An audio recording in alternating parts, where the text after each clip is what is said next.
Om Sadashiva Samarambam Shankaracharya Madhyamam Asmadacharya Paryantam Vande Guru Paramparam Ishvaro Guratmeti Murtibeda Vibhagne Vyomavda Vyaptadehaya Dakshinamutaye Namaha Sarva Vedanta Siddhanta Gocharan Tamagocharan Govindam Paramanandam Satguru Pranatosh Maha Om Shanti Shanti.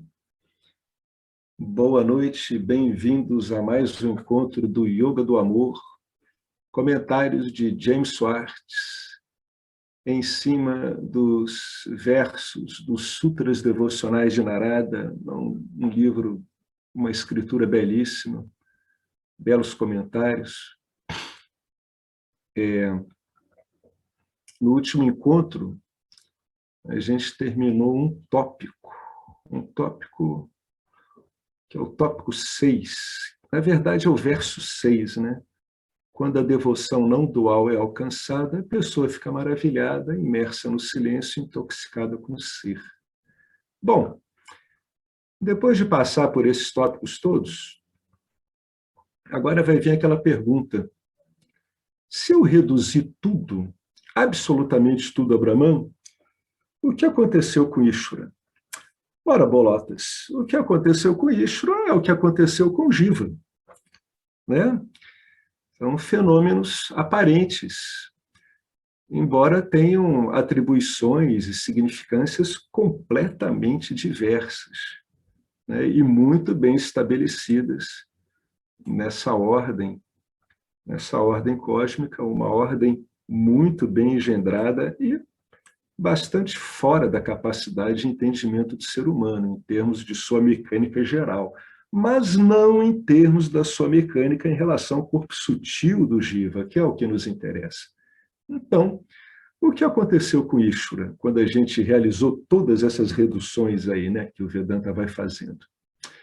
Bom, Narada faz uma afirmação interessante e aparentemente paradoxal. Jamais se esqueçam que o paradoxo ele existe apenas nos estratos trabalhados pela mente. O paradoxo ele vai existir naqueles estratos mais sutis das elaborações mentais, né? Então, é por isso que ele bota aparentemente paradoxal. O devoto não dual, ele se revela a si mesmo. Vamos com cuidado olhar isso aqui. O que o Narada teve que fazer aqui? Primeiro, ele definiu a devoção como o supremo amor a Deus. Agora, aquela brincadeira do Vedanta, né? Primeiro você estabelece uma coisa, depois estabelece outra. E agora a devoção é uma intoxicação ou um desfrute de si mesmo, né? Então, antes, a devoção foi definida em termos duais. Agora ela está definida em termos não duais, né? É o desfrute de si mesmo. O que aconteceu com Ishvara nessa hora, né? Essa afirmação de que a devoção desfrute de si mesmo, ela só pode ser verdadeira se Deus não for diferente do ser, né? Como eu sou o ser, Deus é o ser também, eu sou Brahman, Ishvara é Brahman também. Então, eu dizer que eu estou intoxicado com devoção, estou intoxicado com a devoção pelo ser, por mim mesmo, né? Então, essa afirmação só é verdadeira se eu encontrar um denominador comum entre o Jiva e Ishvara, Deus. Então, ela só é verdadeira se Deus e Ishvara forem ser. Com ou sem Maya, a consciência pura ainda é a pura, é a ilimitada, não dual, sempre presente, plena e completa consciência, né? Plena consciência total.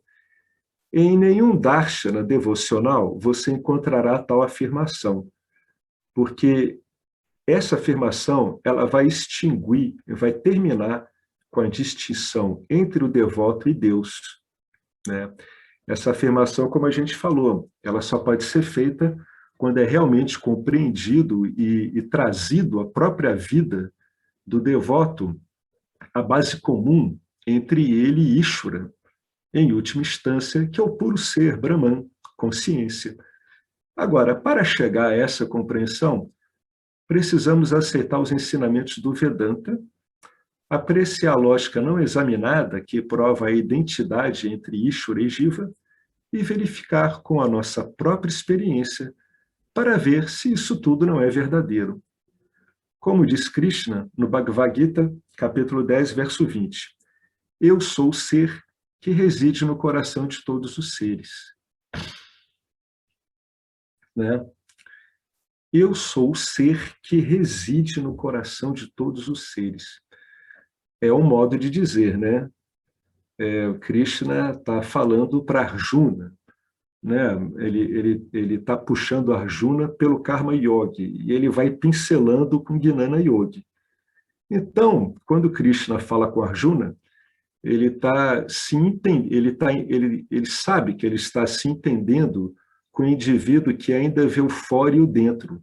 Então ele vai e ele solta isso, olha, eu, Krishna, eu sou o ser que reside no coração de todos os seres, inclusive o seu.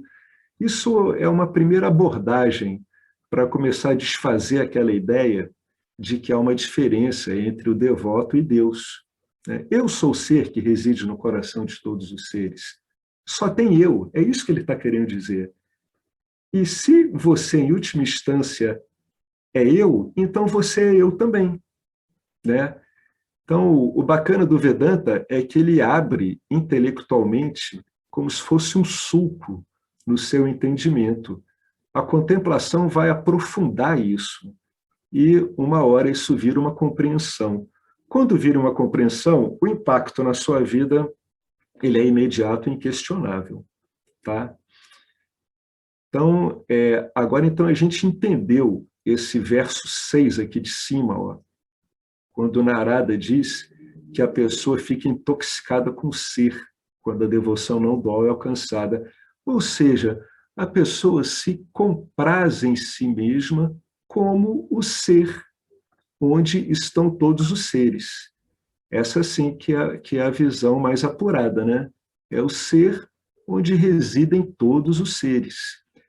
Então, aquele comentário ali, né, no Bhagavad Gita, que reside no coração de todos os seres, também pode ser entendido como o seguinte: às vezes essa tradução em inglês, ela puxa por uma palavra chamada core. Core pode ser traduzido como coração, mas nessas escrituras mais a gente pode dizer como âmago. Né? É o âmago, eu sou o âmago. É isso que Krishna está querendo dizer. E você, como é igual a mim, é o âmago também. Né? Então, só um cuidado, porque muitas vezes as pessoas, especialmente aquelas que trazem uma bagagem, né, mais mística, né, ou mais energética, ou provavelmente uma combinação dos dois, vai procurar relacionar esse coração com chakras e todo aquele conhecimento ligado à distribuição energética, né, é a tradução melhor, é o âmago. Eu sou o ser que reside no âmago de todos os seres, e todos os seres são aqueles que simplesmente estão no meu âmago. É o contrário, né? Isso aqui depois fica claro quando o indivíduo percebe que essa diferenciação não existe entre dentro e fora. Então, a visão mais correta vai dizer que todos, né, todos estão no ser. É como se o ser ele aninhasse tudo o que existe no mundo. Ele aninha o próprio Ishvara, né? Então, daí por diante, qualquer coisa que exista no mundo. Por isso que o entendimento da não dualidade traz um bel prazer consigo mesmo.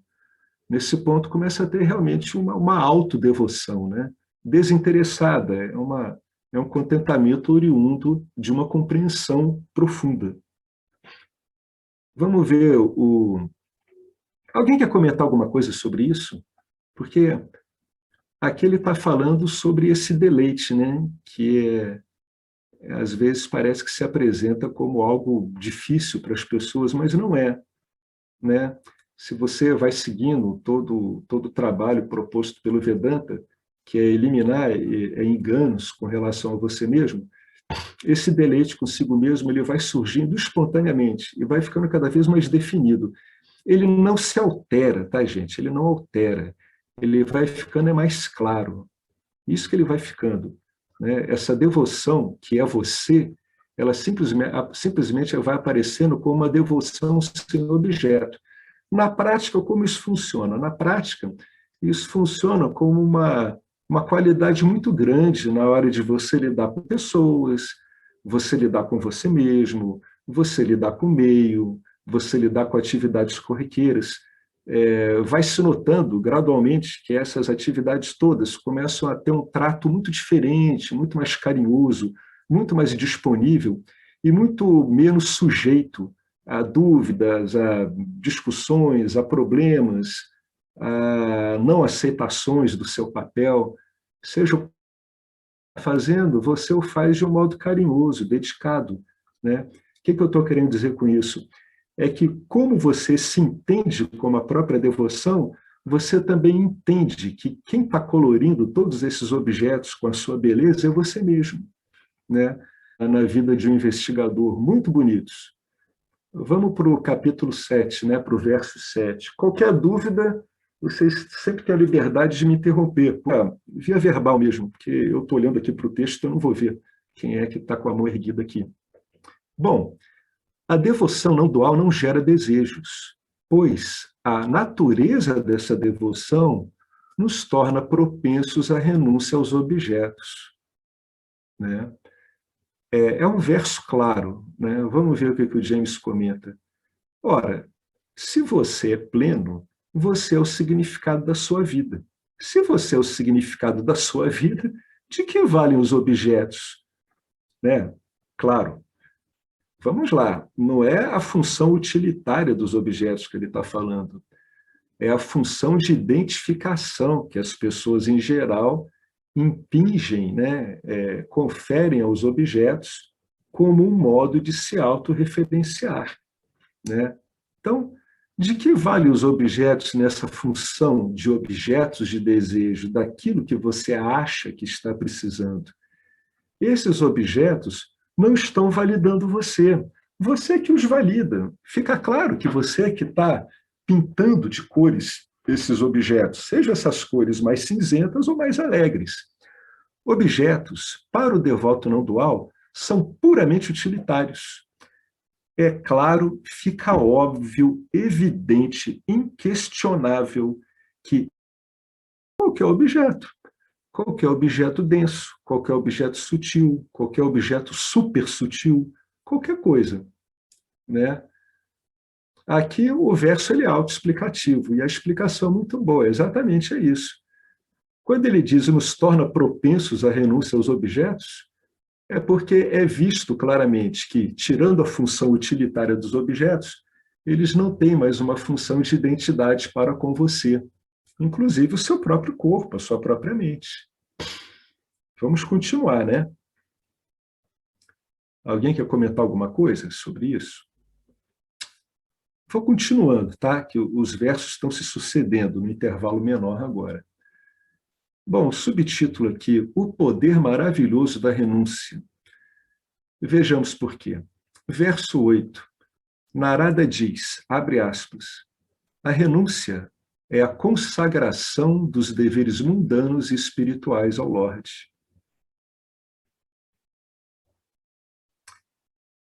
A renúncia pode ser externa ou interna. Tanto os objetos quanto o apego a esses objetos são objetos do ponto de vista do ser. É uma boa dica, viu? Sempre que você olhar um objeto e ver o seu apego a ele, veja que o objeto é um objeto, e o apego ao objeto também. Né? É um objeto, evidentemente é um objeto, e a relação que você estabelece com ele, ela também é um objeto. Então, ambos são objetos do ponto de vista do ser. Mas, Narada, nesse verso, está se dirigindo a um indivíduo que ainda não sabe que ele é o próprio ser. Então, isso aqui é uma postura mais de Karma Yoga. Por isso, é importante essa pessoa compreender que ainda que objetos externos específicos possam ser renunciados, você pode deixar o seu emprego, a sua casa, esposa, filhos, por exemplo. O apego à ideia de que os objetos são necessários para a sua felicidade é um obstáculo para a libertação e é um obstáculo para o amor não dual. Se você deixar de lado essa ideia, pode manter a esposa e os filhos, porque estando presentes ou ausentes, eles não são diferentes de você. Isso me lembrou quando Buda Sakyamuni, ele reencontrou a esposa dele, ele falou para ela, né, que com o entendimento dele, não teria havido necessidade nenhuma de tê-la deixado, né? Disse, não, se eu soubesse o que eu sou, eu jamais teria deixado o palácio, você e meu filho. É interessante isso, né?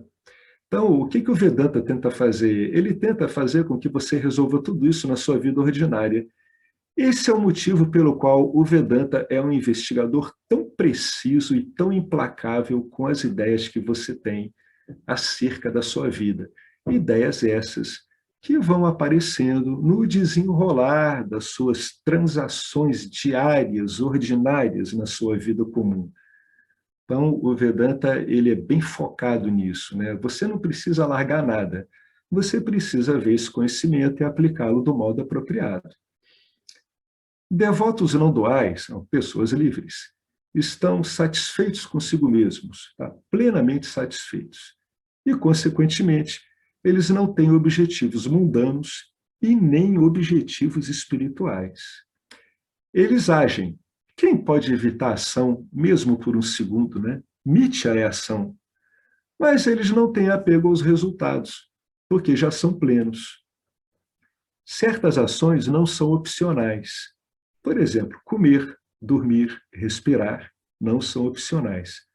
Mas muitas outras ações não precisam ser feitas para garantir a sua sobrevivência. Pessoas que se sentem incompletas estão sempre ocupadas, fazendo ações desnecessárias em prol da felicidade. Por exemplo, as pessoas querem se apaixonar. No entanto, se você sabe quem você é, esse desejo não surge, porque você é o amor não dual. O que não quer dizer que você não vai encontrar uma pessoa com a qual haja afinidade e você desenvolva um relacionamento, né? Só que você não vai estar procurando uma pessoa para suprir uma deficiência, né? Por que você sai para comer hambúrguer e cerveja quando você teria filé mignon e champanhe na geladeira de casa? A analogia aí do James, né? Por que você vai catar uma coisa manifestadamente meio fake fora, quando a sua geladeira existencial está plena de você mesmo, né? Quando ele bota aqui que as pessoas que se sentem incompletas estão sempre ocupadas, fazendo ações desnecessárias em prol da felicidade, é porque essas ações, elas, num prazo médio e longo, não vão trazer o resultado que a pessoa quer. É por isso que ela fica pingando de uma ação para outra. Todo mundo que já teve um componente rajásico forte, eu já tive muito isso, sabe que é isso mesmo, você pula de ações em ações, porque evidentemente isso não está te suprindo. É por isso que são ações desnecessárias. Tá? Isso é só para tirar uma dúvida, porque as ações são necessárias em Nietzsche, mas as ações não têm como dar a você o que você é. Tá? As ações são provisórias, ocorrem no mundo provisório, e vão te dar um contentamento provisório. Não, o sistema é assim, ele não tem como funcionar de outro jeito. E, na verdade, se você refletir com cuidado sobre Ishvara e o desdobramento do universo todo, não tem como não ser assim. Né? É uma característica própria do sistema. Ele conta aqui uma historinha. Então, essa visão aqui, que a gente está vendo aqui no verso 8, é uma postura bem de Karma Yoga, né? É quando você consagra os seus deveres mundanos espirituais a Ishvara, né? Quando isso ocorre, a gente sabe que, ao consagrar as minhas ações, eu estou consagrando o resultado delas, em última instância, né? Eu me entendendo como um agente, no meu ponto de compreensão, eu ajo, né, conforme o meu entendimento, sabendo que todas essas ações darão resultados, frutos que não competem a mim, embora eu tenha, na minha compreensão, tomado parte nessas ações. Né? Ainda não está claro o entendimento de que não existe um agente específico. Não tem problema, essa postura aqui ela é ótima, né? E ela traz progressivamente uma renúncia. Ela, em última instância, o Karma Yoga vai fazer com que você não mais viva sob expectativa, para você conseguir investigar adequadamente. Porque quando você não vive mais regido pelas suas expectativas, você não tem mais uma das ligações mais fortes em relação aos objetos de experiência, né?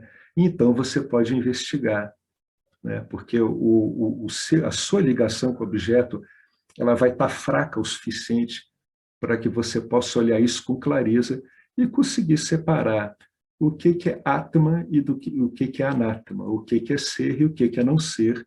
Claro que a gente está usando aqui uma linguagem, como toda linguagem, uma linguagem que tem concessões, né? Que não há nada que não seja ser. Mas nesse ponto, quando a gente fala isso, né, a gente está procurando botar as coisas em ordem para que a investigação prossiga de um modo bom, de um modo confortável, claro, né? Ele conta aqui uma história. Um homem que vendia leite, ele rezava por uma fonte inesgotável para que ele pudesse ficar rico. Olha a intenção do indivíduo. O Lorde apareceu e concedeu o seu desejo. Claro, Deus concede tudo. O problema é o que você vai fazer depois com isso. Mas ele não ficou satisfeito, então ele disse: como você talvez saiba, Deus, eu tenho o hábito de diluir meu leite para ganhar mais dinheiro. Então, por favor, me dê um suprimento infinito de água também. Pois é, que ironia, né? A coisa nunca para. Velhos hábitos custam a morrer. Temos uma fonte eterna de amor à nossa disposição. O amor é a natureza do ser, mas perseguimos experiências decadentes de amor. O que ele está querendo chamar atenção aqui é que, uma vez que o seu foco esteja realmente em obter satisfação em Mithya, isso não tem como parar. Mesmo que ele satisfaça, o seu condicionamento vai te trazer outras possibilidades que vão te prometer mais usufruto ainda, como o caso desse vendedor de leite, que ele não quer só um estoque infinito de leite, ele quer um estoque infinito de material que ele possa burlar o leite. Então, a coisa é impossível de ser detida. Quando você se entrega a essa visão do desejo, que o desejo está aí para satisfazer o personagem, fique certo de que isso, o sistema é assim. Isso tem um lado muito interessante e tem um lado muito difícil. Se a sua identificação com esses objetos de desejo ela é forte, vai te trazer problema. Mas se você usa esse sistema de desejo para a sua meta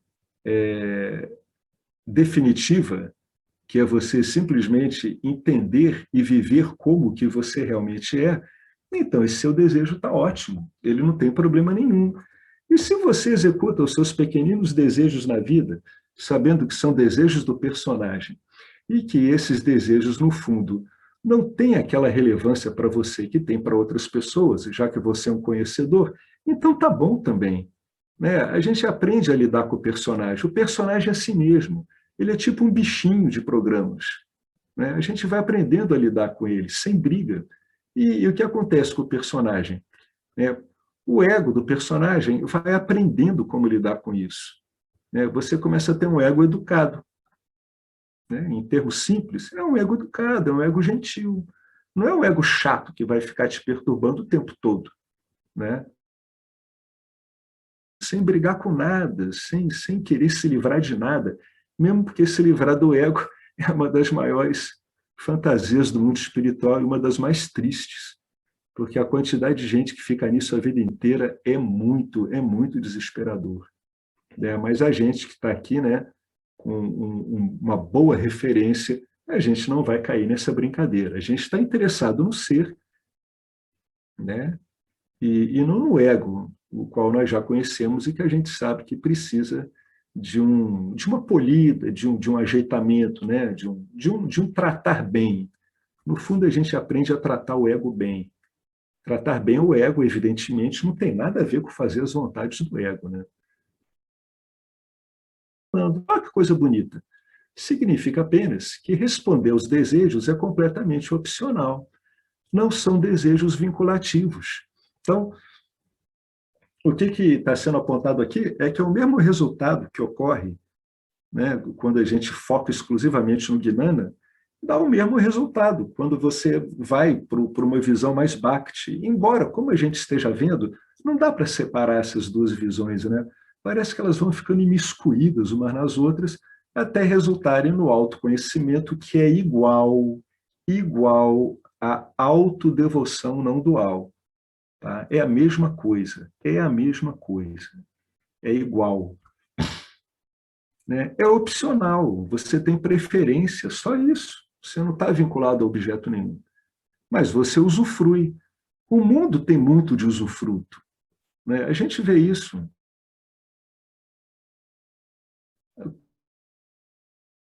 Se o vínculo ele está te condicionando ou não, só isso. É simples, né? Mas trabalhar isso hoje, Danta, por exemplo, fornece.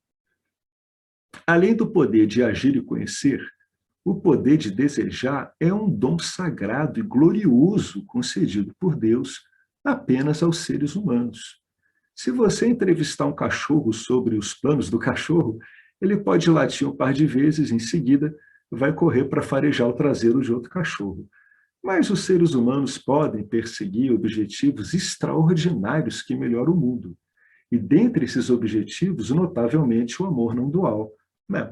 Você pega uma Madame Curie, né, desenvolvendo, né, todas aquelas terapias, né, aquele conhecimento ali do raio-x, tudo, é um desejo sublime, maravilhoso, né, que aquela mulher teve.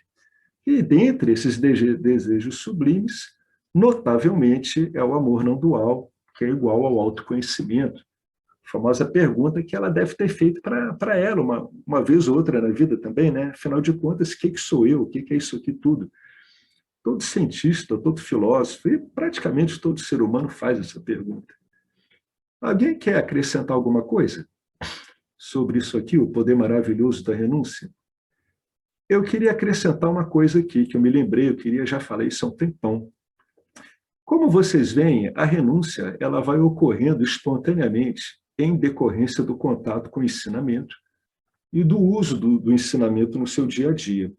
Em última instância, o que eu estou querendo dizer é que nós não sabemos como essas coisas ocorrem.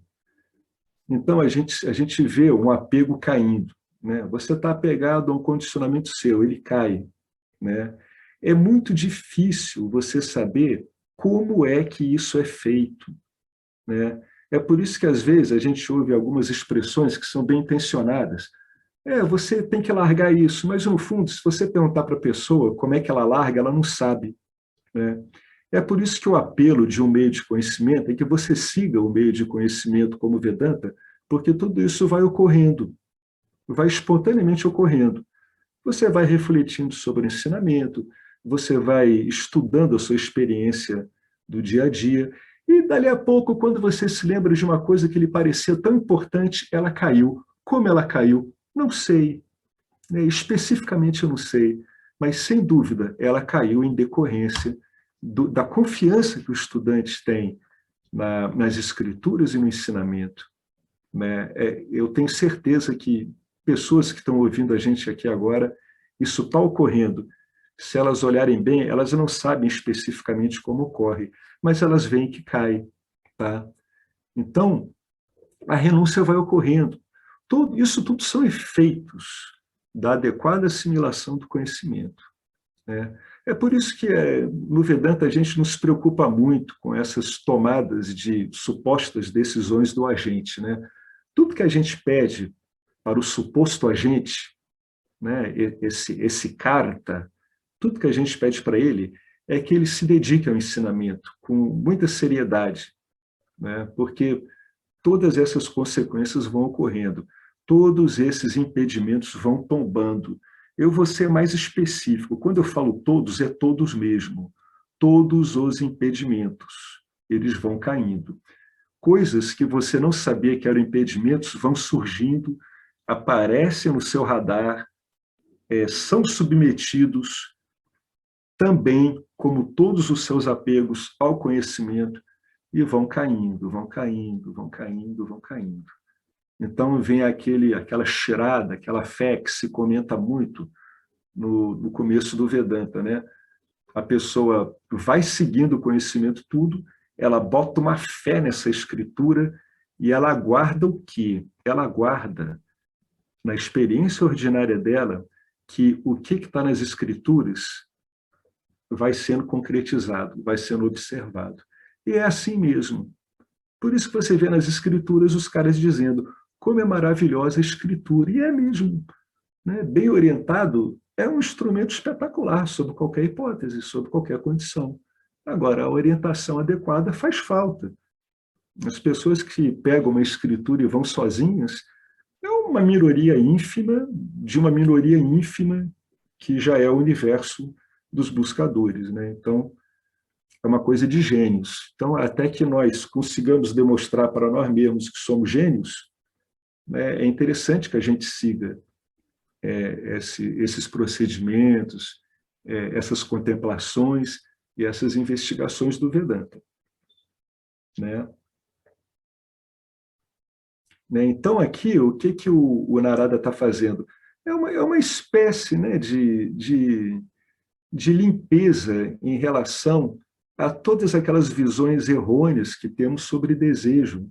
Não tem problema com o desejo, gente, não tem problema absolutamente com nada. O problema é um problema de compreensão, só isso.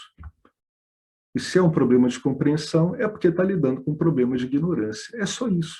Você pode reduzir tudo a isso. E é eficaz mesmo, é isso mesmo. Aí agora, limpando, né, cada vez contribuindo mais para a pessoa saber usar o que ela tem de melhor, como sempre, o Vedanta agora vai dar aquela limpeza em cima do desejo. Né? O desejo não é um problema, o desejo é um dom glorioso de Deus. O poder maravilhoso do desejo, maravilhoso. Sabendo muito bem que a plenitude é a sua natureza, o corpo, o copo da pessoa sábia, livre e não dual, nunca transborda. Né? Ele nunca está embolado com as coisas dele, afogado nos próprios desejos dele, nas suas projeções. Nunca, nunca. O desejo de Ishvara, de servir os rumos da criação, segue o devoto. Fica claro, tem uma pessoa aqui no grupo que ela sente uma devoção, uma vontade tremenda de serviço. Isso é uma pessoa onde essa visão limpa e clara de devoção a Ishvara, ela está muito bem assimilada. Né? E isso realmente pode dar alguns arrebatamentos na pessoa, né? Algumas ondas de bava, de intensa contemplação e regozijo, só pelo fato da pessoa, que não é só, né, esse só entre aspas, mas só pelo fato da pessoa saber que como é uma coisa alegre servir a criação conforme o Dharma, como é contente, como isso é benfazejo. Né? Uma pessoa dessa, aqui nesse grupo, está colhendo os frutos aí do resultado, né, desse ensino.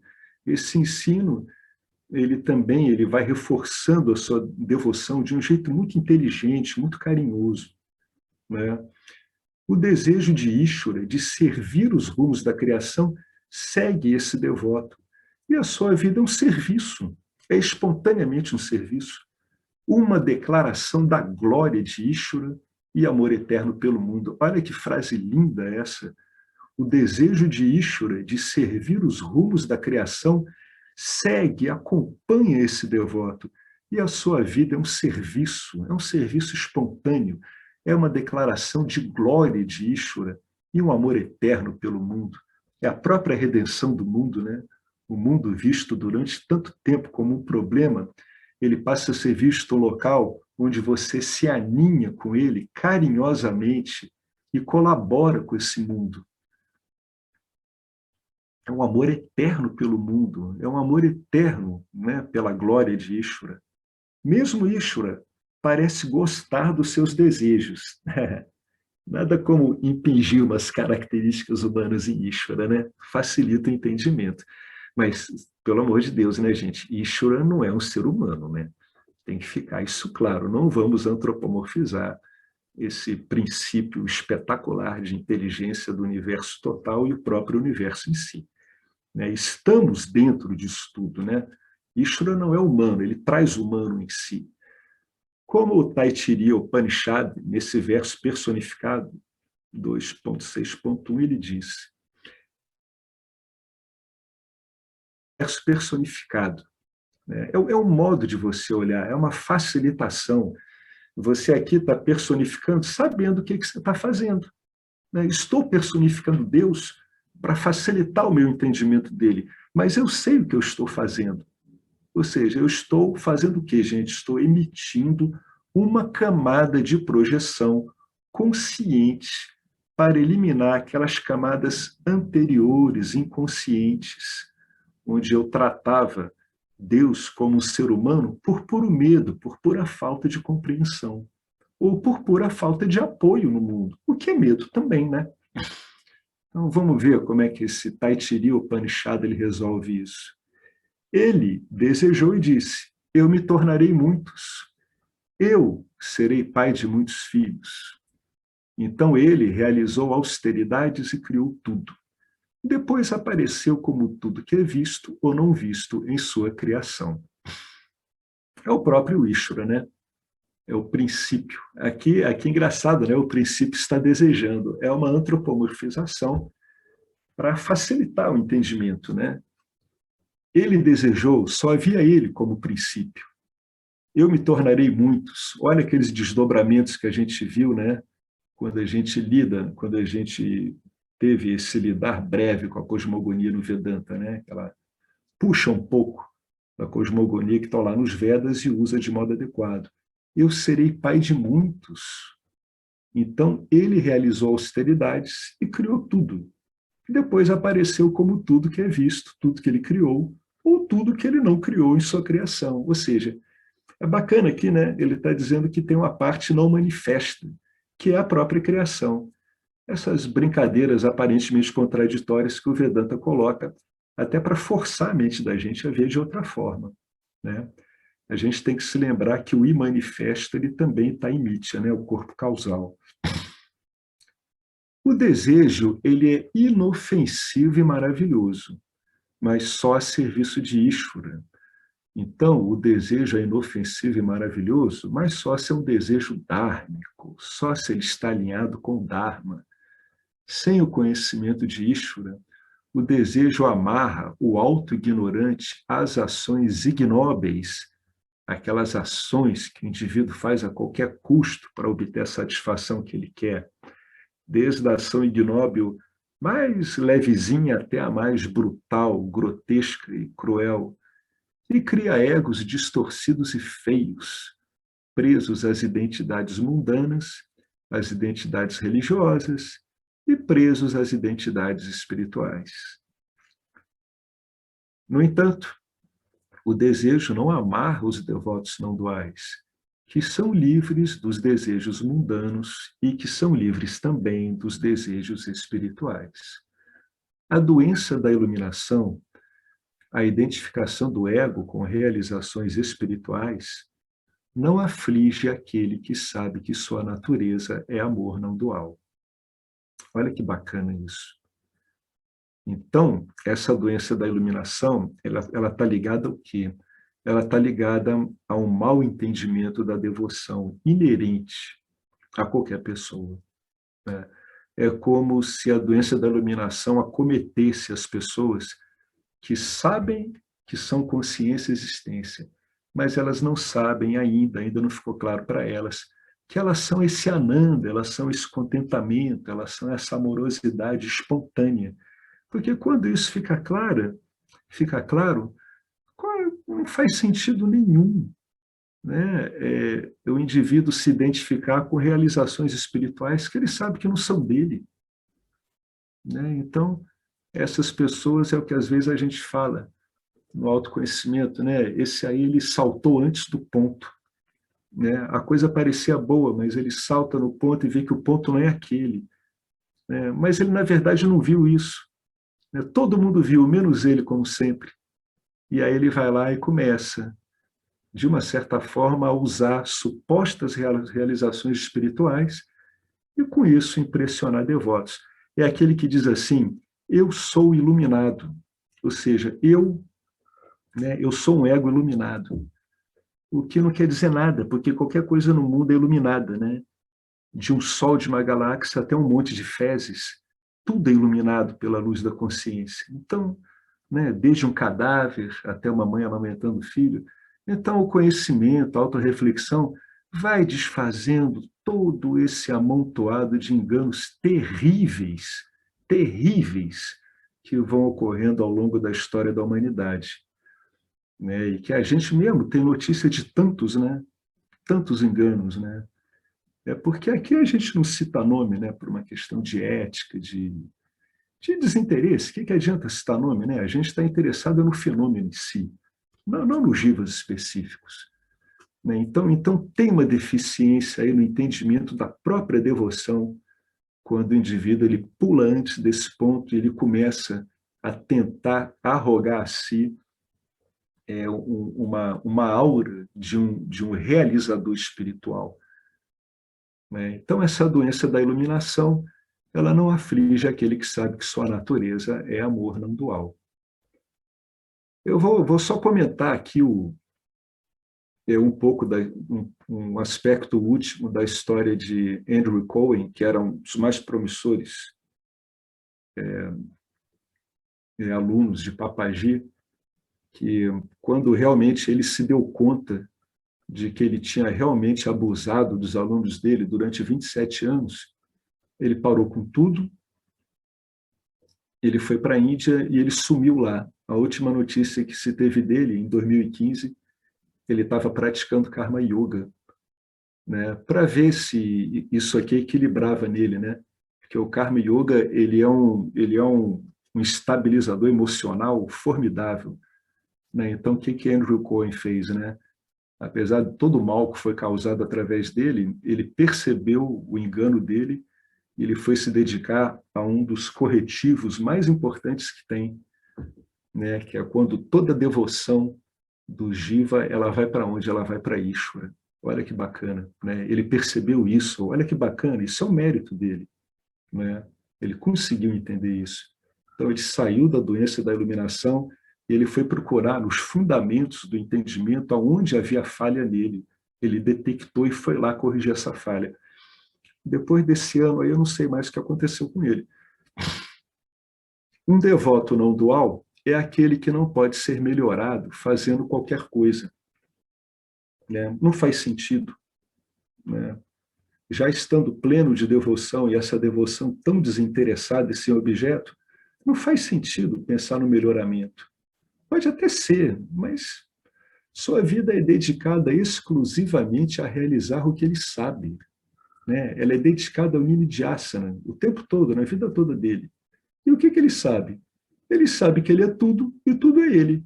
Então não há espaço para pensamentos e ações prejudiciais. Todos os seus relacionamentos são amorosos. Se eu sou amor e todo mundo sou eu, o que não é amor? É a pergunta inversa, né? Não é onde está o amor, é o que não é amor. Esses devotos desfrutam de vidas maravilhosas, porque tudo que é necessário para sobreviver na realidade transacional vem dos outros, né? Entre aspas aí. Se os outros são amados, eles não podem deixar de amar esses devotos em retorno. É a lei do karma de Ishvara. E assim o mundo acaba cuidando perfeitamente bem desses tais devotos, né? Muitas vezes cuida bem de um modo que os mundanos não compreendem, mas está cuidando bem, né? Está preservando, está criando situações, né? O próprio parabita karma aí de um devoto desse é pura devoção, é pura amorosidade ao ser, né? A si mesmo, como ser. Ou seja, o amor não dual, gente, ele é uma redenção total. Ele é uma redenção do Jiva, é a própria redenção de Ishvara, é a redenção do mundo, é quando o conflito acaba completamente, né? É o grande nivelador de tudo. Tudo é imerso em amor. E quando você olha o mundo, você vê que tudo é imerso em amor mesmo. É porque a gente estava acostumado a olhar amor como algo que dava para a gente satisfação e segurança, né? Então a gente acabou confundindo impressões agradáveis que são clássicas em Nietzsche, né? Como saciedade, contentamento, tudo vinculado por objetos, a gente acabou ligando isso ao amor. Um ambiente familiar, ligamos amor, né? Mas tudo amor condicionado. Quando esse amor condicionado ele vai sumindo, ele vai simplesmente se apagando diante do amor não dual, fica muito claro que tudo o que você está vendo é amor em movimento, que a gente vai dizer no caso do ser humano, devoção. Seres humanos sempre são devotos, né? Uma mãe é devotada ao seu filho, um assassino é devotado à sua pistola de execução das suas vítimas. O ser humano é o eterno devotado. Ele se devota, o interessante é que ele se devota a qualquer tipo de objeto, né? Desde os objetos com as piores características até as mais sublimes, como uma boa representação de Deus, né? Mas não muda o funcionamento, o mecanismo é sempre o mesmo. É sempre o mesmo. Isso quer dizer que você pode mudar o seu entendimento. Se eu estou lidando com um trabalho que ele me parece meio chato, com o passar do tempo, à medida que eu vou submergindo em mim mesmo, esse trabalho ele começa a apresentar, a meu ver, características e oportunidades de interação que eu não tinha vislumbrado antes. Então, acaba que eu acabo fazendo esse trabalho bem melhor, de modo muito menos preso, esperando que esse trabalho vai me dar alguma coisa, além do que ele vai dar, que é um meio de sustento. Então, conheço muitas pessoas que tinham trabalhos que achavam chatos e hoje em dia acham seus trabalhos bacanas. E se a pessoa já tem um trabalho que ela curte, aí ela vira um artesão do próprio trabalho, né? Que é um fato mais bonito ainda. Você tem um trabalho que você gosta e você está imerso no amor não dual, você vira um artesão do seu trabalho. A coisa vai começando a beirar a arte mesmo, que é o que a gente vê várias vezes. Você vê pessoas que têm cargos, às vezes, né, que são muito comuns.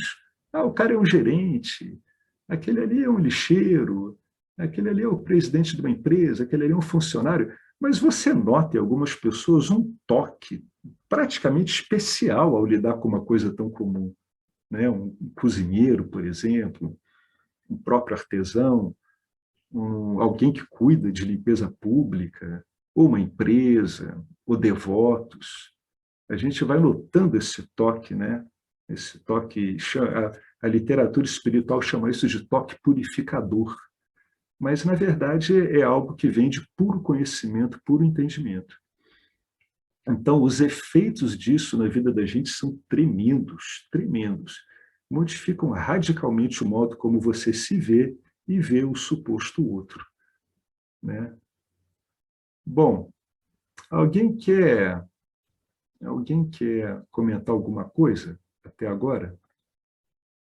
Parece que os comentários do James vão continuar batendo aqui na consagração, né?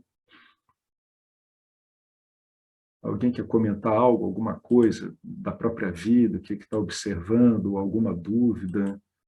No que eu puder esclarecer, eu esclareço. No que não tiver no meu alcance, aí a gente dá um jeito e encaminha para quem possa fazer isso. Bom, então vamos lá. Consagração é renúncia. Bom, a vida, uma vida mundana, né? Ela é uma tentativa de satisfazer um fluxo inesgotável de desejos e alimentar um interminável desfile de medos. Eu vou ler esse parágrafo todo e vou voltar para cá depois. Para impedir a reciclagem inconsciente do medo e do desejo, o Vedanta recomenda converter o desejo em devoção, oferecendo todas as ações e seus resultados a Deus. Ações assim consagradas rompem apegos, ao invés de criá-los, transformando o coração em um refletor puro e luminoso de amor não dual. Como o devoto confia em Deus para distribuir os frutos das suas ações de acordo com a sua sabedoria, a mente fica sossegada, livre para investigar a natureza do ser. São os efeitos maravilhosos, né, dessa postura. Primeira coisa a entender é que a gente vive esse dvanda que Krishna fala, né, que é comentado lá no texto de Swami Paramarthananda. Esse dvanda é sempre essa oscilação entre desejo e medo, sempre isso, né? Inconscientemente, um ser humano ele está bem próximo de uma programação animal, né? Porque é o modo como os animais lidam com a coisa, né? O desejo deles é bastante programado pela matriz, né? Pela matrix do sistema. O ser humano ele já passa a ter uma gama mais variada de desejo porque ele lida com uma quantidade muito grande de objetos. Então, o Sansari, aquele que não investiga a sua experiência com muito cuidado, sua experiência ordinária, ele está invariavelmente trabalhando, sempre assim, entre desejos e medos, né? Se o indivíduo ele não se dá conta disso, isso é reciclado de modo inconsciente. Ele é reciclado de modo inconsciente como? Através do download contínuo de vasanas que espelham essa aparente oscilação entre medo e desejo, né? Isso a gente já vê assim em alguns livros que a gente viu aqui, né? Então, qual é o gancho que o Vedanta pega aqui? Ele vai pelo desejo, porque o desejo é de um modo muito mais fácil do que o medo.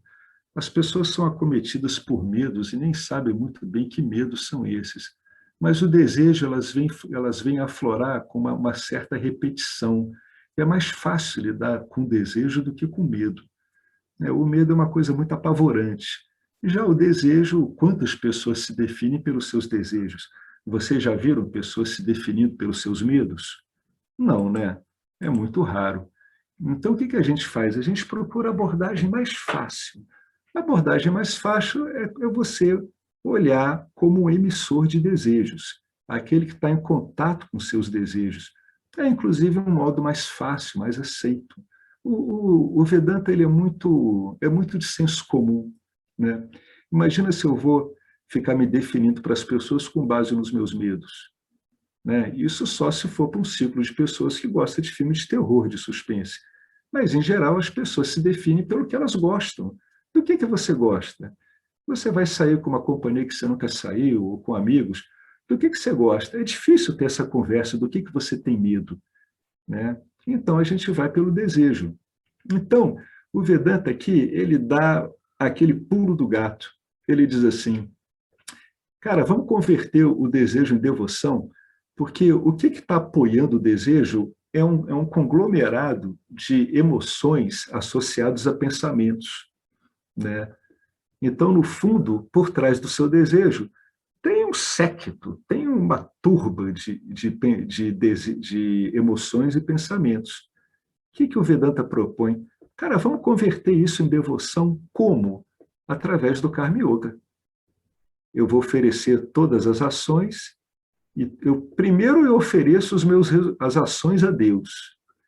Depois fica claro por que eu estou oferecendo as ações a Deus. Fica claro porque o agente é Deus mesmo. É o campo que é o agente. E aí eu arremato o meu entendimento Karma Yoga como? Indo lá no ponto final do desejo. Caramba, então, na verdade, todo esse trabalho de ações que eu estou consagrando a Ishvara, na verdade, está começando a tomar conta de um jeito civilizado e gentil das minhas projeções de expectativas. Eu não estou mais assolado por aquelas expectativas selvagens que faz você perder, né, o sono durante a noite, faz você ficar exasperado durante o dia. Agora tocou no ponto, é quando os resultados, você entende que esses resultados eles só podem vir do campo dármico, né? E aí dá aquele efeito que a gente já viu algumas vezes aqui, dá uma quietada na mente, né? Uma mente que não passa por um processo de entendimento, ela naturalmente ela é estrojetada. E como ela é estrojetada, ela acaba se vinculando a uma série de objetos em sequência, num fluxo absolutamente impossível de ser administrado de um modo sóbrio. Então, por isso que ele está dizendo assim, quando eu consagro essas ações, ou seja, eu consagro elas ao campo dármico, e, mais ainda, eu consagro elas ao campo dármico, sabendo por mim que o que vier é o resultado do campo dármico, refletindo as minhas ações, quando isso ocorre, naturalmente eu rompo apegos, porque eu sempre estou apegado a algo porque eu estou esperando alguma coisa. Se eu não estou esperando mais nada em decorrência das minhas ações, a não ser servir ao campo, entregar minhas ações ao campo, então eu começo a romper apegos. Agora, como isso ocorre exatamente, não tem como saber. Isso vai ocorrendo, né? Então, eu não crio apegos com Karma Yoga. Na verdade, o único apego que eu crio com o Karma Yoga é o próprio Karma Yoga. Então, eu acabo transformando o coração em um refletor puro e luminoso de amor não dual. Por quê? Porque o amor não dual é desinteressado. Ele é um amor de fonte que brota, né? Ele não está condicionado por nada. Então, quando o indivíduo vai agindo assim, mesmo que isso não esteja claro para ele, operacionalmente ele começa a funcionar como se fosse uma fonte de amor não dual, mesmo que não esteja claro para ele que ele é esse amor não dual, né? Por enquanto ele está numa relação dual ainda, mas ele já está funcionando como uma fonte emissora não dual, porque o amor dele é desinteressado, né? A prática do Karma Yoga causa esse desinteresse, né, nas relações amorosas. Então, uma vez que o devoto está com a postura adequada diante de Ishvara, do campo dármico, né, o que acontece? A mente dele para de se agitar. E uma mente que não passa por agitações é uma mente ótima para ser usada na investigação. Porque enquanto houver o vínculo da mente com os seus condicionamentos, sempre vai ter uma dificuldade entre separar ser de não ser, sempre. Quem investiga e vai notando a diferença entre você investigar com apegos e sem apegos, sabe claramente como é que essa última frase ela é precisa, né? Então, o Karma Yoga aqui, ele parece que tem duas funções, né? Uma delas é realmente colocar o Jiva numa posição realista, sóbria e verdadeira em relação ao campo. E o outro é esse subproduto fantástico, né? Que é acalmar a sua mente, deixar ela centrada, emocionalmente resolvida, para que ela possa investigar, né? Porque enquanto a gente está agarrado aos objetos, investigar é uma coisa quase impossível. Quanto mais nos apegamos aos objetos, menos amor experienciamos. Claro, a gente está apegado aos objetos, estamos escravizados por expectativas. A expectativa de você manter o objeto e a expectativa de você conseguir o objeto. E, inversamente, menos apegos equivale a mais amor. Por quê? Porque você está desobstruído. Quando você está com poucos apegos, você vai ficando desobstruído. Então, o amor que você é, naturalmente, ele começa a brotar. Ele sempre brotou, só que ele estava sendo deformado por vínculos forçados, né, escravagistas em cima de objetos. É quando o indivíduo para de ficar devotado a objetos. O desejo por um amor sempre crescente brota de Ishvara. Isso nos incita a consagrar os resultados de nossas ações. Desejo, luxúria, raiva, apego, arrogância, ganância, possessividade, preguiça, cobiça, orgulho, etc., muitas vezes parecem tão poderosos que nós adulamos isso de modo muito servil. Tem pessoas que se orgulham disso. Eu sou preguiçoso, eu sou possessivo, né? né? Eu sou luxuriento, eu sinto muita raiva, hein? São apegos que a pessoa vai tendo, né? Ela não sabe, mas ela está apenas reforçando um monte de apegos a uma série de quinquilharias, né? Coisas assim que, até porque que ela está querendo, não vão servir para nada. Por isso que as pessoas adulam, muitas vezes, até mesmo esses sentimentos, né? Esses pensamentos adármicos, por pura inércia de identificação. Tudo muito inconsciente. A gente não pode ficar chateado com as pessoas, não faz sentido. Não faz sentido. A gente fica chateado com a situação toda, né? Como é que aquilo pode veicular esse tipo de impressão tão adármica, né? E tão cultuada? Invariavelmente, olha só, vamos guardar esse advérbio aqui, ó, vamos ler tudo e vamos ter isso na cabeça. Invariavelmente, não há como evitar. Resistimos a consagrar nossas ações e vamos defender com irritação a fortaleza de racionalizações e justificativas que construímos para validá-las, né? Então, é interessante isso aqui. Isso aqui é uma descrição do seu sistema de reatividade, do seu default, né? Você não, de modo inconsciente, vai invariavelmente, praticamente 100%, vai resistir a consagrar suas ações. E você vai defender todo o sistema seu de elaborações e racionalizações para justificar a sua atitude. Isso não é prerrogativa de ninguém, isso faz parte do sistema de programa, não é algo pessoal, isso ocorre com todo mundo. A única coisa que varia aqui é no tipo de racionalizações, justificativas e o tipo de coisas que nós estamos tentando defender. Mas a mecânica da experiência é sempre a mesma. Ela é idêntica a qualquer pessoa, ela só varia em grau e em tons, né, de coloridos, de impressões, mas a mecânica é exatamente a mesma. Então, quando você se vê assim, isso é uma dica, é uma dica que está parecendo óbvia na sua vida, de que você está tendo que olhar algumas dessas defesas aqui, tá? Uma primeira abordagem é constatar que elas existem. O lidar com elas virá com o tempo, mas a constatação inicial é importante. É que nem quando Arjuna constatou o problema dele no campo de batalha. É a partir daí que você pode conseguir uma mudança. Se a coisa não está constatada, você vai conseguir mudar o quê? Você vai conseguir enxergar o quê, né? Então, primeiro é o diagnóstico. Esse acontecimento, ele já é o diagnóstico. Você está irritado, tentando defender com argumentos as suas ações, né? E nesse caso específico,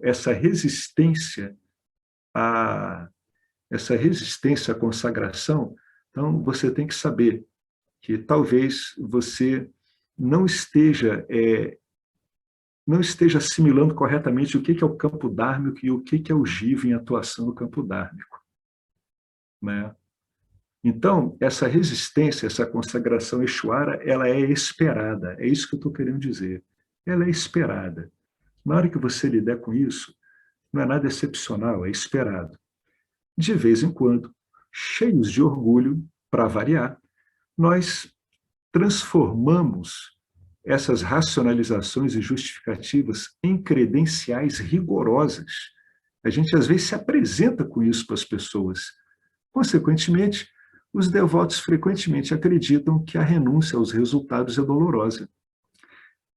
Nem passaram pela renúncia aos resultados e já estão sofrendo, né? Não se detiveram tempo suficiente para comprovar como isso funciona, né? Não se debruçaram em cima da sua experiência ordinária, da sua experiência comum, para ver como é que uma sugestão dessa poderia estar funcionando. Portanto, acreditar que a renúncia aos resultados é doloroso é uma coisa que não pode estar mais longe da verdade. tem que estar muito inconsciente e sem muito interesse em aplicar o conhecimento para chegar a uma conclusão dessa. Isso não tem fundamento, isso não tem a ver com a sua verdadeira natureza, que é amor puro e que emite, aparece como devoção, né? Que é você, é o seu amor em transação, né? Lidando com o universo manifesto. Olha só, uma pessoa rica e famosa, atraída pela simplicidade da vida de um devoto, disse: que grande alma você é. Grande alma é ótimo, tendo desistido de tudo no mundo, mas você é tão feliz. Aí o devoto disse: não, respondeu o devoto, você que é muito maior do que eu só renunciei a coisas mundanas pelo amor eterno, mas você renunciou ao amor eterno pelos bens desse mundo. Né? Isso é uma grande alma. Né? Uma grande alma, é praticamente um louco varrido. Né? É isso que o devoto está brincando com ele. Eu não sou uma grande alma é você, que se sustenta numa posição praticamente impossível, né? E mantém ela com unhas e dentes. Grande é você na manifestação, não eu. Eu fiz a coisa mais óbvia e fácil do mundo, né? Uma coisa que não me dá desgaste. E à medida que a renúncia vai ocorrendo, as pessoas estão vendo isso também. Isso não cria problema nenhum, muito pelo contrário, é o contrário, é totalmente o contrário. É engraçado como é tudo o contrário do que o condicionamento espera. Alguém quer comentar alguma coisa sobre isso aqui? Essa frase é impactante, né? Sensacional. Sensacional, perfeita. Porque essa última, né? Eu só renunciei às coisas mundanas pelo amor eterno, mas você renunciou ao amor eterno pelas coisas desse mundo. E como você está falando, né? Isso a gente já sabe.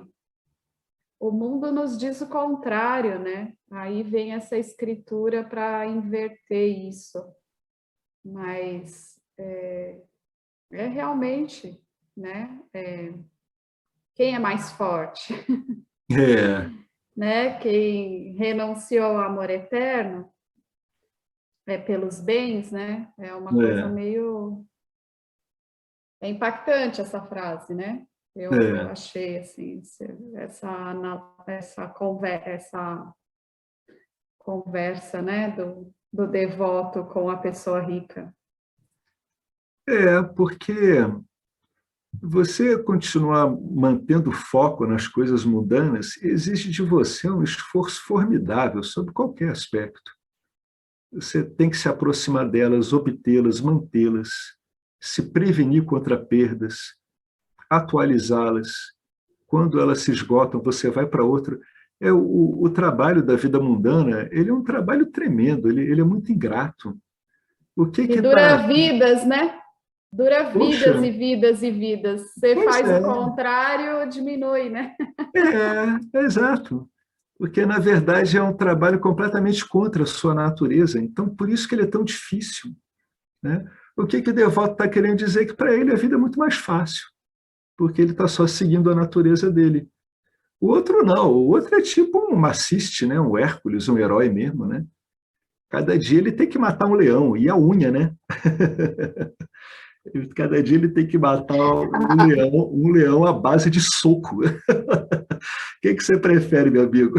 Você prefere matar um leão todo dia à base de sopapo? Ou você prefere seguir sua natureza e aprender a usufruir da beleza que você é, né? Alex, tá me ouvindo? Sim, Poliana, tudo bom? Tudo bem, você? Tudo bem. Eu achei interessante essa passagem e eu gostaria de compartilhar uma coisa, até mesmo para que você me ajude aqui. Você sempre me ajuda a ver coisas que às vezes eu não estou vendo, né?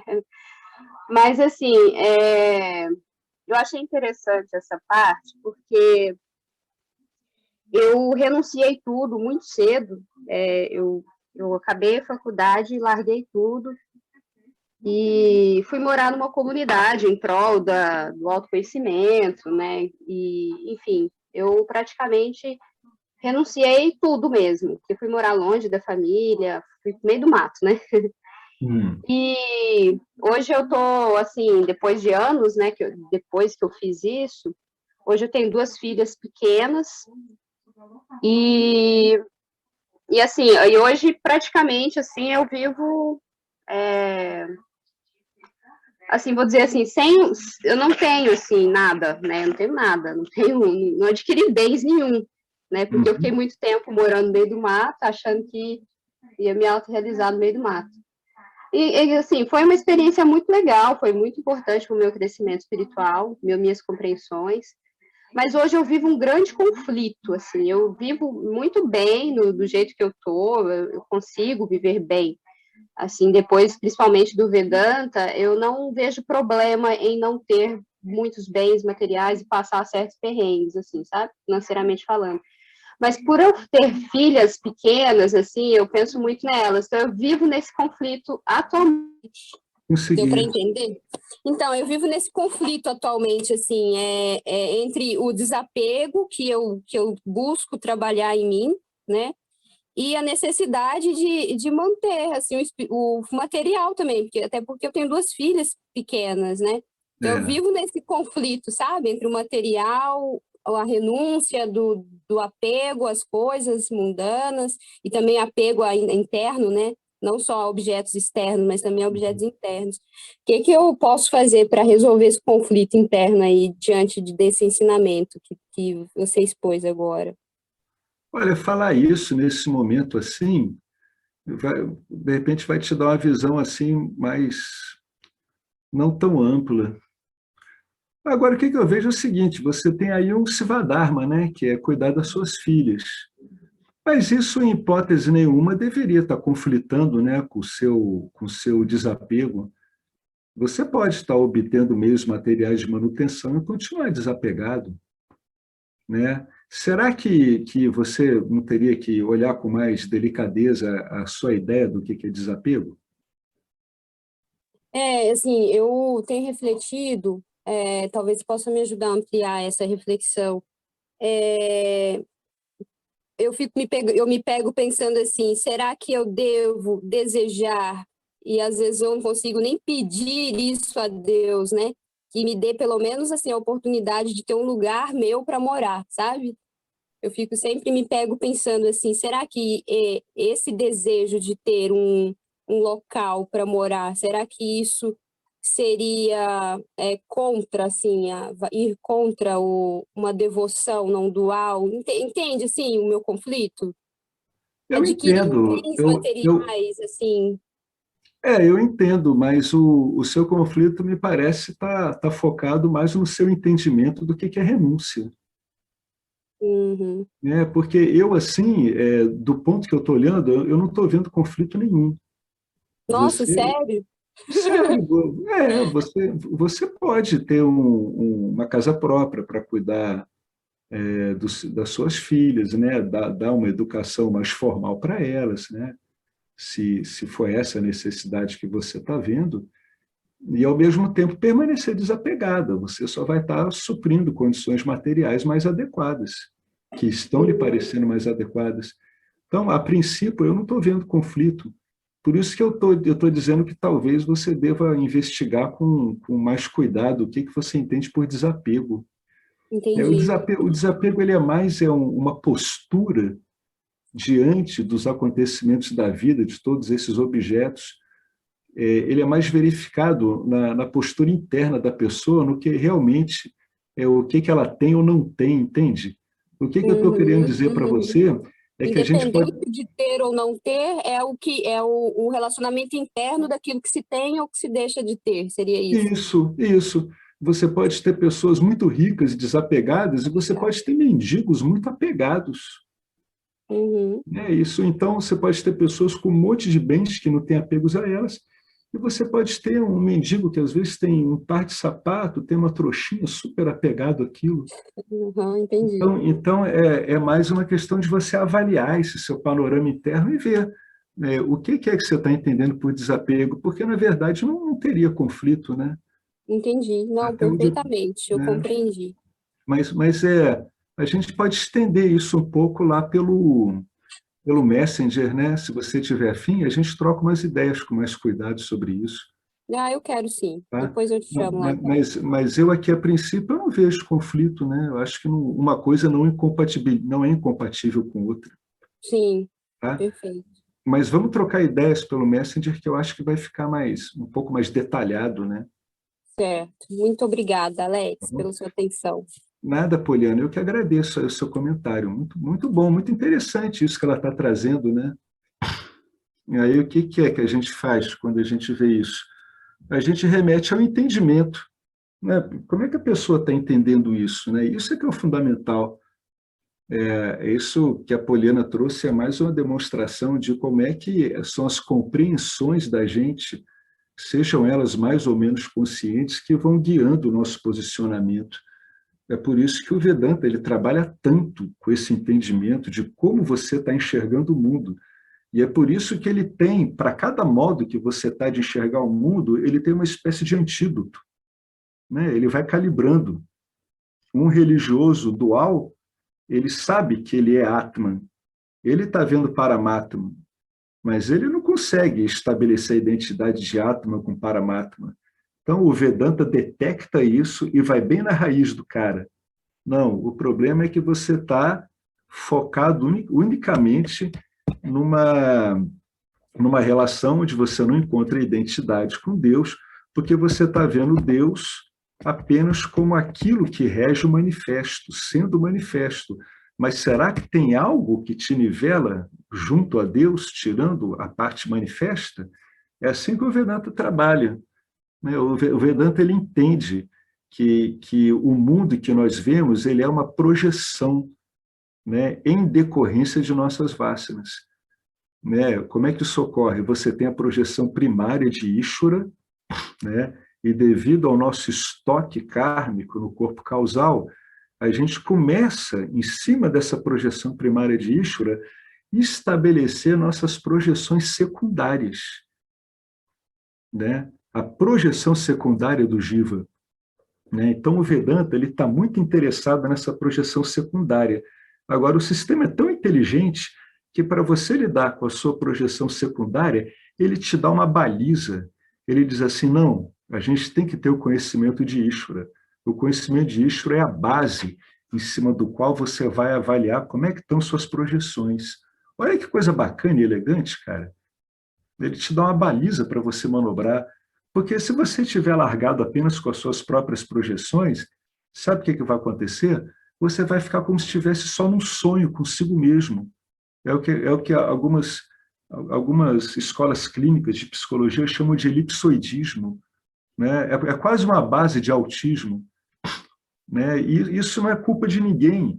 Se você larga um ser humano sozinho com as projeções dele, a tendência dele, pela devoção e pelo amor que ele é reforçar de modo enganoso essas projeções, né? Então, o Vedanta, para impedir essa viagem que as pessoas fazem, ele estabelece como fundamental a compreensão do campo dármico, o estudo de Ishvara, porque essa projeção primária ela já está aí quando você nasce, né? Ela não depende da sua vontade. Então, ela que é a baliza. Então, na verdade, esse mundo manifesto ele é uma bênção espetacular. É incrível, mas ele impede que nós permaneçamos loucos. É estranho falar isso. Eu me conscientizei disso há um ano, 2 atrás. Eu disse assim, caramba, eu sempre baixei o pau nesse mundo e agora eu estou vendo que sem ele eu estava mais ferrado do que sempre tive. Olha que coisa incrível, como vai mudando tudo. Você começa a ver a projeção secundária, a projeção primária de Ishvara como uma bênção, como um modo de te conduzir à lucidez, né? É bacana, muito bom, muito pertinente isso que a Poliana disse, e muito interessante como é que o Vedanta pode lidar com isso, né? Então, a princípio, a gente está vendo aí um sistema de projeção que ele tem que ser estudado, investigado de um modo muito, muito atento, com muita calma.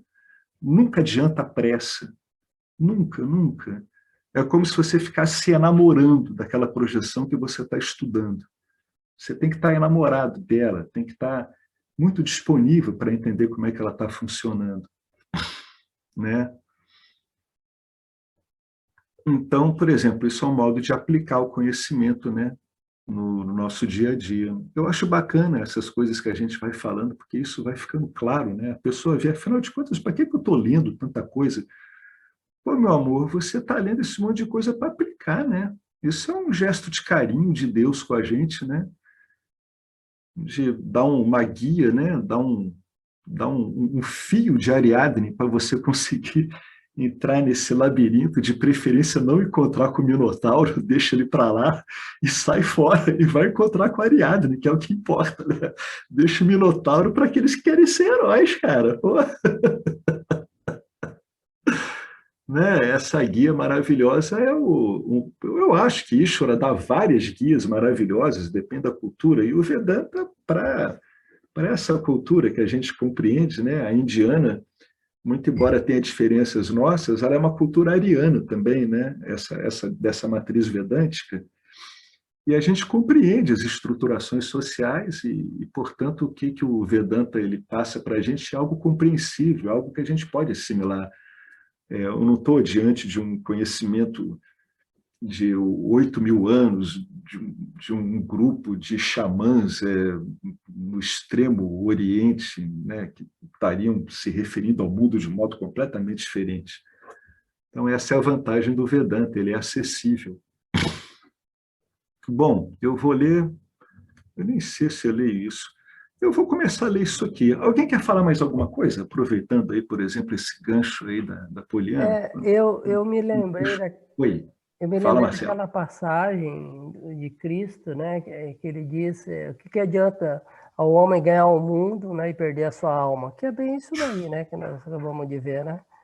Exatamente. Né? E eu estava traçando um paralelo assim, que o processo de discriminação que a gente faz no Vedanta você estabelece, contrapõe uma coisa a outra, e você renuncia, né? Você renuncia ao mundo, né? Que é o aparentemente real. Isso. É uma renúncia, né? No processo de discriminação que você faz. Você vê e fala, não, eu opto por isso daqui, eu vou por aqui, né? Vou ficar com o real. Isso aí. Você estabeleceu uma relação aí que é muito importante. A correta discriminação, ela acarreta invariavelmente a renúncia.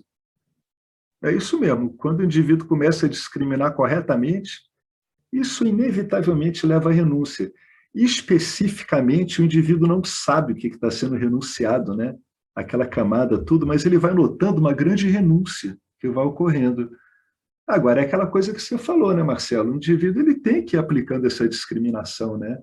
E a renúncia vai aparecendo. Então, a discriminação ela é a base de uma renúncia coerente, de uma renúncia não conflituosa, né? Essa que é a base da renúncia correta, bem compreendida.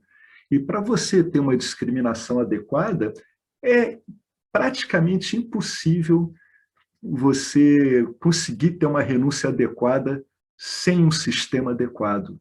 Pode até ser, a gente vê um gênio ou outro, mas, em geral, é preciso um modo de mostrar a você como discriminar adequadamente, né? É exatamente isso aí que a gente vai observando. Então, o Vedanta, né, como meio de conhecimento, ele te oferece meios de discriminação. Bem usados, esses meios de discriminação vão te conduzir inevitavelmente à renúncia, a uma visão adequada do que é renúncia, né? A uma visão não conflituosa do que é renúncia. Por quê? Porque ela vai estar apoiada no entendimento, numa compreensão. Você vai entender a renúncia como uma posição que você toma praticamente diante de você mesmo. Porque, afinal de contas, esse mundo ao qual a gente renuncia é o mundo das nossas ideias, é o mundo do que a gente enxerga no mundo, né? O mundo em si não tem atributos.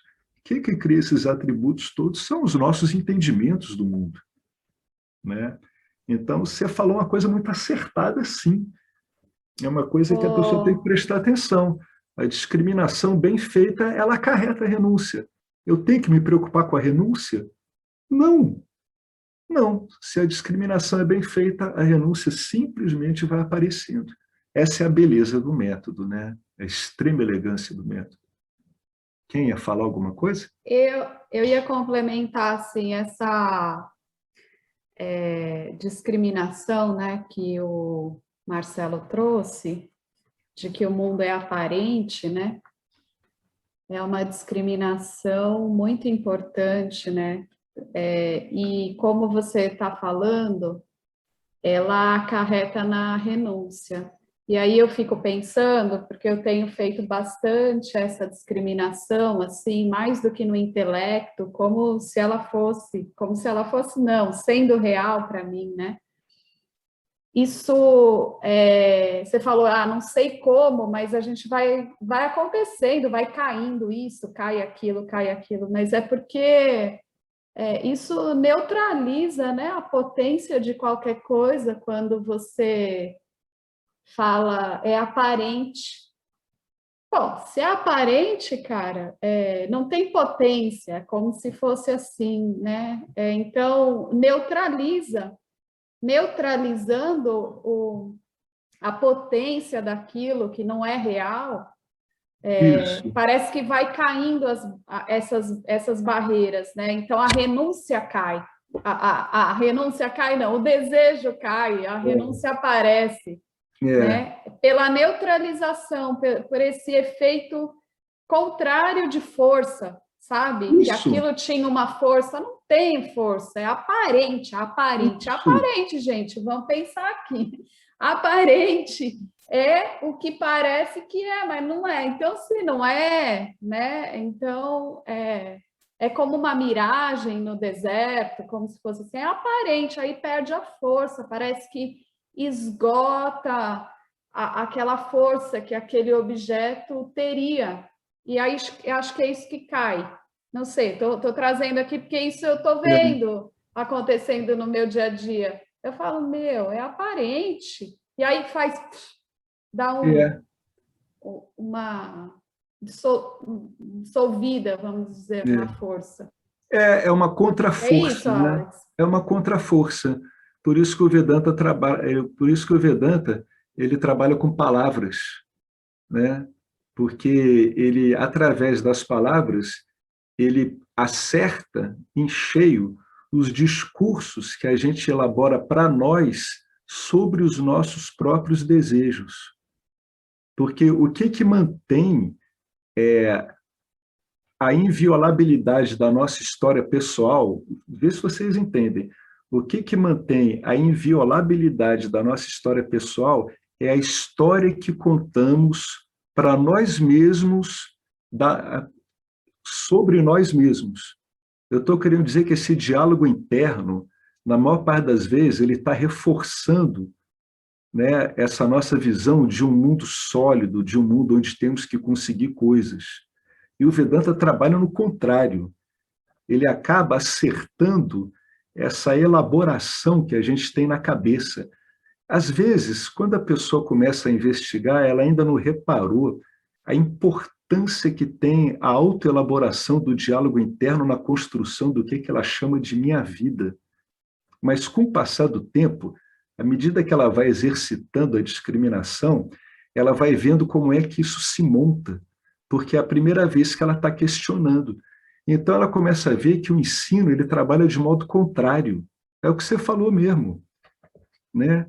Por quê? Porque agora a pessoa sabe que tudo isso depende de uma elaboração, ela está falando para ela como ela é, e o Vedanta diz, o que você está falando para você não tem nada a ver. É isso que ele está dizendo. E a gente observa isso no nosso dia a dia. Quantas vezes uma pessoa chega para você com um monte de ideias, coisas esquisitas, pede sua opinião e você diz, cara, eu não estou vendo nada disso. Olha, a gente sente que é um balde de água gelada. O que houve? Aquilo ali tudo perdeu força, cara. Aquela pessoa veio falar com você querendo que você reforçasse. E se você, né, de preferência, com gentileza, disse que não é assim, a gente nota, é como se aquilo ali encolhesse. Entendeu? Perdeu total força. Por quê? Porque perdeu sua atenção. Então, o Vedanta faz com a gente um jogo de atenção. Ele prova que o sistema de argumentação dele é muito melhor do que o nosso. Então, ele murcha a nossa atenção em direção ao nosso sistema de argumentação. Qual é a consequência disso? Ele murcha esse reforço que a gente faz sobre nós mesmos, acerca de nós mesmos. Ele murcha a potência do nosso diálogo interno frente a nós mesmos. Por quê? Porque ele está submetendo o nosso diálogo interno ao escrutínio do ensino. Numa frase vedântica, ele está submetendo as nossas projeções ao escrutínio do ensino. É isso que ele está fazendo. Porque sempre que a gente ficar falando para nós mesmos, sobre nós mesmos, para nós mesmos, nós estamos usando projeções de um modo fechado, né? A gente pega essa projeção e joga de novo para a gente. É um reforço. E o que o Vedanta faz? O Vedanta, sabendo disso, ele pega você nesse looping. Ele interrompe o teu looping. É como se no combate aéreo um avião derrubasse o outro no meio do looping. Pum! Ele rompe, ele rompe a manobra. O que o Vedanta faz é romper manobras de pensamento condicionado. É isso que ele faz. Ele é muito genial, é muito preciso. Ele vê onde é que está o problema. Agora, é fundamental que o investigador ele saiba disso. Ele tem que entender como é que a construção de mundo dele está muito formatada no tipo de diálogo que ele tem com ele.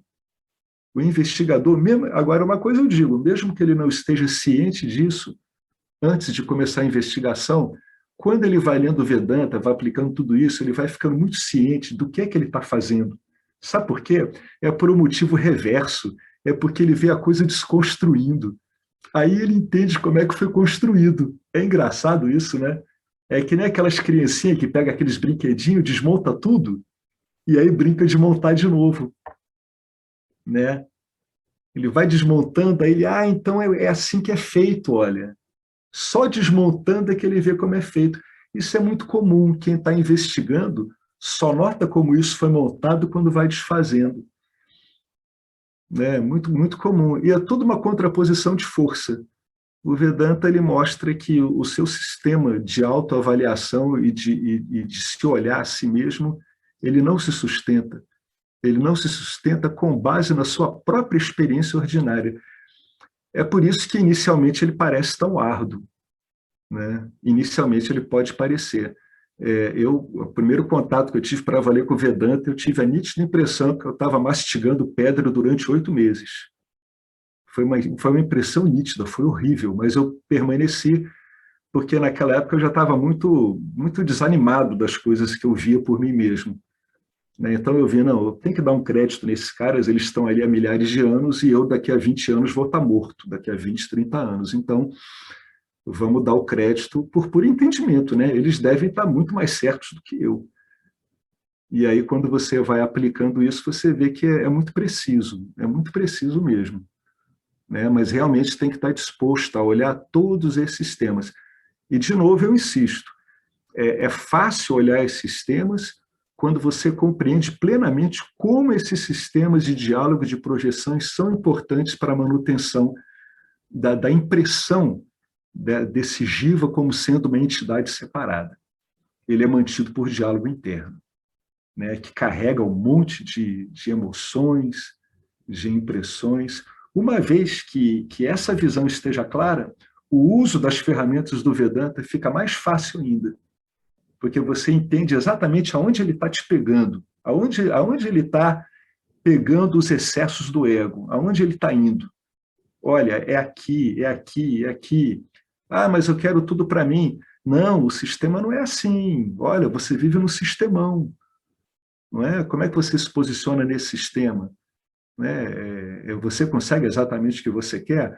Então, ele vai explorando a sua experiência ordinária e vai substituindo a sua visão com um sistema de força muito, muito superior, que acaba conquistando a sua atenção.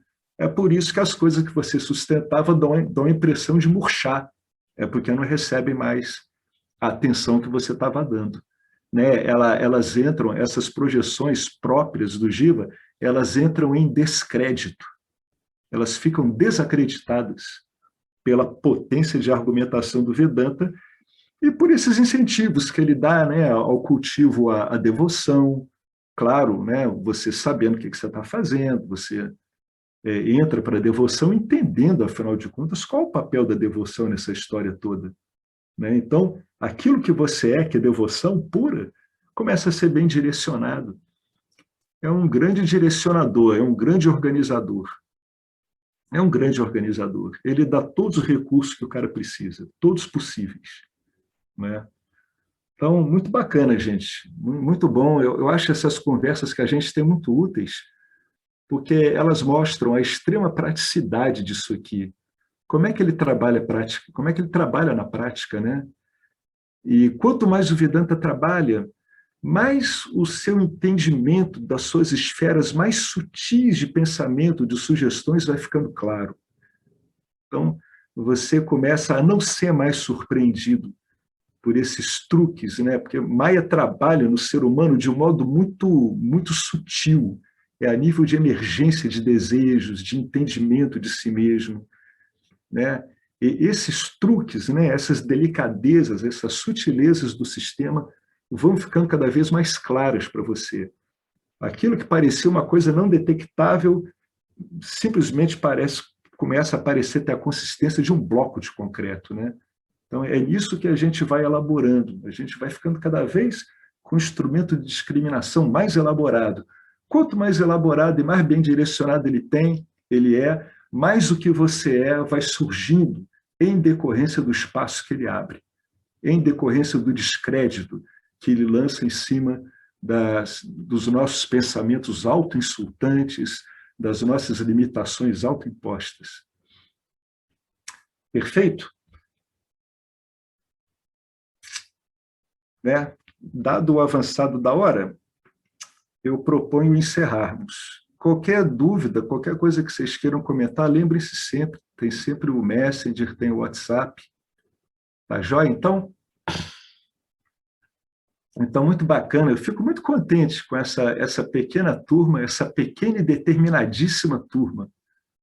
Muito determinada, cara, muito afiada, muito aguerrida. Né? Se todo mundo tem o arquétipo de guerreiro e de guerreiros amorosos, eu vejo eles muito aqui. É muito bacana isso, né? Muito bom, gente. Maravilha. Então, vamos encerrar. Estamos sempre abertos aí a dúvidas. É só vocês perguntarem. Como sempre, o que eu souber, eu falo. O que eu não souber, eu encaminho. O que a gente pudesse chegar junto, a gente vai. Tá bom? Tudo na prática, gente. Eu só me apaixonei pelo Vedanta porque ele é lindamente prático. Ele é muito bonito, mas é muito bonito mesmo. E aqui, deixa eu fazer só um apelo. Se você se sente beneficiado pelo Vedanta, etc., fica aquela sugestão, né? O que você puder doar para esse trabalho, e doar para esse trabalho, em palavras claras, significa ajudar o nosso professor, que ele é a ponta de lança disso, né? Ele é o cara que ele está projetado bem na frente, né? Lidando com tudo isso. Então, o que você puder doar, você doa. O que você achar que é justo, que está no seu alcance, que cabe. Para as pessoas que fazem objeções à doação a uma pessoa física, eu vou deixar só uma pergunta, né? Tudo nessa dimensão demanda esforço, trabalho e tem um custo. Não tem nada de graça. Então, às vezes as pessoas questionam, mas então uma doação à pessoa física, tudo. Quando a gente está fazendo esse comentário, a gente está trazendo uma impressão que vem das histórias que nós conhecemos, né, de como é que são mantidos os ashrams, como é que é a vida dos professores.